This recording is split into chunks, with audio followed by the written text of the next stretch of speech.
Hello everyone and welcome back to another average review. In the last video, I talked about a figure of a super influential Superman adaptation, Fleischer Superman. And today, it's no different, since I'll be taking a look at the McFarlane Page Punchers Superman 78 comic, Christopher Reeve Superman. Now, the McFarlane Page Punchers actually have pretty unique packaging. It's complete clamshell packaging, similar to the old Toy Biz Marvel Legends.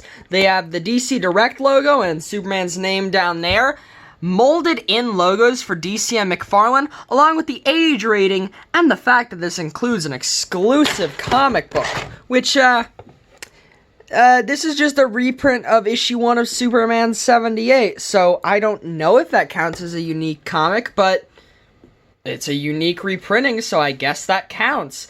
And hey, that comic also serves as the back art for the packaging, which, hey, is pretty clever. And it works really nice as the back art for this figure. But let's get this figure out of his mildly hard to open packaging, because there's a couple things I want to say about this figure.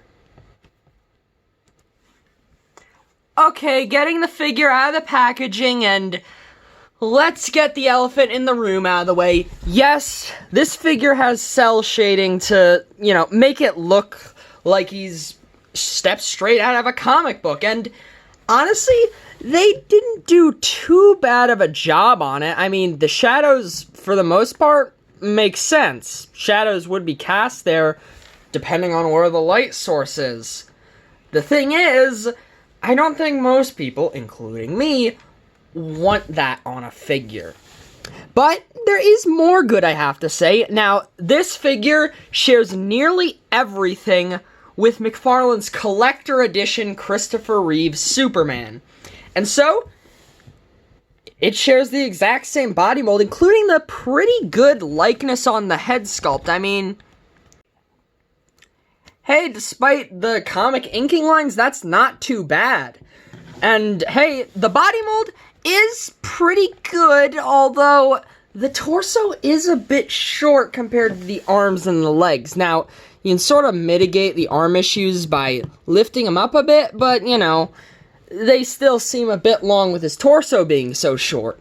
But the wired cape is very nice, and it's got that Christopher Reeve Superman S on the back, which looks perfect, and it doesn't have any of the shading that the figure has. So, hey, that's a pretty big positive. And also, that would be the hardest thing to customize if you wanted to make this into a regular Christopher Reeve Superman. If you wanted to try removing all the shading with acetone or paint. So we've got an overall really good base body with a well-executed but still not very good paint scheme. And of course, a spectacular wired cape. Let's see if this figure can make up for some of its faults in the articulation section. Now, he's got the standard McFarlane articulation. He's got a dumbbell joint in the neck, which gets a fair enough amount of up. I'd prefer a bit more, but hey, it's not the worst. He gets a bit of down, a good amount of tilt side to side, and all the way around. Of course, he sports the McFarlane rotator cuff, which gets a pretty good amount of wobbling around, along with shoulders that can spin around, and thanks to the rotator cuff, too, hinge way above 90 degrees, which is pretty impressive. He's got the standard McFarlane bicep swivel and double-jointed elbows with a perfect bend, along with the McFarlane wrist-style articulation, which can hinge and rotate in pretty much any direction, which is always useful. Now, he's got the standard McFarlane Toys diaphragm joint and ball-jointed waist, which gets a really good arch back. If you want to see a flying pose, here's how that looks, and an admittedly better than usual hunch forward, which isn't much. He does get a very good amount of tilt side to side and twist at the diaphragm and at the waist. Now, he's got the McFarlane style hips that can kick about 90 degrees, which is very good. Get a perfect, and I really do mean perfect split, and not really any twist at the hip. He does have double joint elbows, though, with a nearly perfect bend, along with ankles that can spin all the way around, hinge back and forth, and pivot side to side, along with, of course, the McFarlane Toys toe articulation, which is unfortunately not really budging for me. But hey, he's got all the points of articulation that count, and even a better hunch forward than usual, which, might I say, is pretty dang nice. Now, for the figure comparison section, I would like to mention I've made a pretty major change. But I should mention this change is only to help him look better with other figures. That's right, I used acetone to remove all the black comic book style shading on the figure. Now, this is recorded after everything else in the video, so it's only gonna be for this section. And also, this custom isn't gonna be factored into the final rating. But I'd like to say, this improves the figure a whole hell of a lot. I mean, it just looks so much better. Moving on to the actual figure comparisons, though, and we gotta start out with the Hasbro Marvel Legends Renew Your Vows Spider-Man and Spinneret. And of course, since McFarlane's figures are 7-inch, they obviously don't scale well with the 6-inch Marvel figures. Moving on to some other DC Multiverse figures, and for the most part, I'm just gonna focus on Superman-related figures. But I would like to bring out 2 live-action versions of Batman, on the left being the classic Adam West version, which I think works perfectly with this Christopher Reeve Superman, and on the right, we have George Clooney from the much-maligned Batman and Robin. Moving on to some McFarlane Supermen, though, and we gotta bring out the 2 McFarlane Supermen that I have that match this guy closest in color scheme, being Hush Superman on the left, and the Atomic Skull 2-pack Superman on the right. Honestly, I do really like the color scheme on Hush and Atomic Skull, and I think it actually looks better than the one on this figure. Granted, the one on this 78 Superman is still super, pun intended, accurate to the Christopher Reeve Superman movies, but still, I kinda prefer this shade of blue. For another Superman adaptation that I'd say is just as important as the 1978 movie, though, we have the 1940s Fleischer cartoon Superman. Now, when this body was first used with the Earth 2 Superman, a lot of people actually expected it to be used for a Christopher Reeve Superman, and you can definitely see why, especially with how similar these ones look. Well, at least in terms of the body mold. In terms of the color scheme, there's actually that upcoming Silver Age Superman on the Earth 2 body mold. And that'd be very interesting to see with this Christopher Reeve version. Moving on to some villains, though, and we need to bring out Lex Luthor, world's greatest criminal mastermind. Of course, this is the comic version, since unfortunately, we don't have any figure of the Gene Hackman Lex Luthor that we saw in the 1978 Superman movies.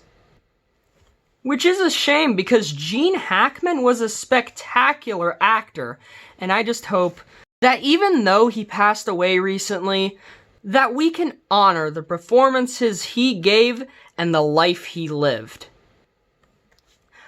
On a slightly lighter note, though, we have the DC Rebirth version of General Zod, who sports very similar facial hair to the live-action version present in Superman and Superman 2. What this Zod doesn't have, though, is height, since this Superman stands taller than him. For a villain who appeared in the Superman 78 comics that this figure's based off on, though, we have the McFarlane Toys Brainiac from their Superman Page Punchers line, completely separate from this Page Punchers Superman figure. Although if you want to recreate that one Robot Chicken sketch about Superman's memory-erasing kiss, then here's the McFarlane Arkham City version of Solomon Grundy, and a customized version of the McFarlane DC Classic Darkseid. Although, hey, as is tradition, here's the Superman 78 comic Superman with Hit Monkey and Goliath. I'd also like to warn you that we're going to be moving on to the accessories section now, so say bye-bye to this post-review footage of this customized Superman, and go back to the exaggerated comic book shadows of the regular release. Now, in my last McFarlane Superman review, which was the Fleischer cartoon Superman, I said the figure was pretty lightly packed, which he was. He only came with an alternate pair of hands, and the standard McFarlane trading card and figure stand. This guy, on the other hand, well, he's quite the opposite. Of course, he does have the trading card and figure stand. This one is, of course, specific to the Superman 78 comic. You can see this very nice artwork on the front, and a little bio on the back. But this Superman comes with a boatload of alternate hands. All of these hands, by the way, are shared with the standard release Christopher Reeve Superman. Now, the pair of hands he comes with are a pair of relaxed hands. One is a bit more of a C shape, while the other is more open. He also comes with a pair of fully open flying hands, although I gotta admit, even for open palm flying hands, these seem a bit flat. Of course he's Superman, so he comes with a pair of fists, even though the Christopher Reeve version of Superman wasn't exactly known for throwing punches. He's also got a pair of open accessory holding hands, a pointing hand, and possibly my favorite of the alternate hands, a hand holding the Knowledge Crystal, which was used to create the Fortress of Solitude in the movies. This one's a lot of fun. Although it's not technically an accessory, his cape is also wired and fully posable, which is, of course, a nice touch and certainly helps add value to this figure, but that's still not all. Because this figure comes with a whole comic, the first issue of Superman 78. Yeah, a whole comic that comes with an action figure. I guess the packaging really was a sign that this is a successor to the Toy Biz Marvel Legends line. Also something fun I'd like to mention, all the ads are replaced with ones for either McFarlane Toys or more recent DC projects, like, for example, the All-In Initiative with the Absolute Universe and DC Universe Infinite. Do I really care about DC Universe Infinite? No. But I think the fact that the ads are actually replaced is kinda neat. Alright, time to discuss the price on this guy. And I actually have good news, if you like this figure at least.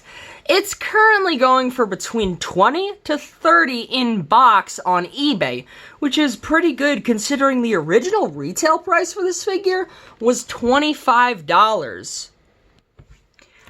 So, hey, both of those are pretty dang close to retail price. In fact, he's still in stock for retail on Amazon.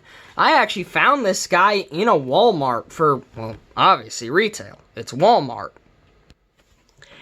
But I think the more important question is buying this a better choice, in terms of money at least, compared to the collector edition regular Christopher Reeve Superman? That one retailed for $5 more and currently goes for between $40 and $50 in box on eBay. Now, yes, it's more expensive, doesn't come with a comic, and it only really features an alternate head in terms of better stuff in the box, but I think the paint job is definitely a strike down on this figure, since not only is it really jarring and also broken up by a lot of the articulation, but it also makes this figure harder to slot in with regular DC Multiverse figures. Now, of course, you could customize it to be a regular Christopher Reeve Superman, but right now, I'm talking about this figure as is. Now, despite my plenty of complaints about this figure, there's a lot I do like. The overall body sculpt and head sculpt along with the wired cape are fantastic. And McFarlane didn't do a terrible job at the comic book style shading. And hey, the accessories and articulation are fantastic. Way better than usual. But, like I mentioned, the comic style shading, pretty jarring, and out of the box, if you're not doing any customization, does really make this figure stand out in a bad way.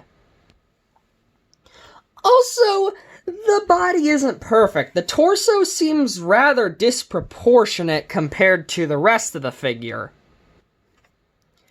Still, I don't think this is a bad figure, not at all. It's got, like I said, an amazing amount of accessories. And I don't think anyone would complain about a bunch of accessories for the same price as a normal figure, at least relatively. Since, you know, Page Puncher figures are, at least when this figure released, only $5 more than their contemporaries, or even $3. So, if you're a customizer, or just someone who's completely fine with cell or comic style shading on your figures, I definitely think this guy's worth it. Even if you aren't the biggest fan of, you know, the shading on this figure, I still think if you're a big Christopher Reeve Superman fan or a fan of the Superman 78 comic, I think this figure would look pretty nice in a collection. Even with how jarring he looks. So, docking him for the aforementioned issues, I'm going to be giving the McFarlane Toys Superman 78 Page Punchers figure an 8 out of 10.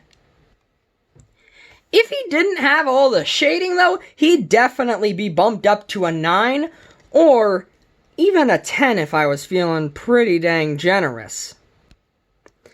As it stands though, this figure is only pretty dang good, not spectacular.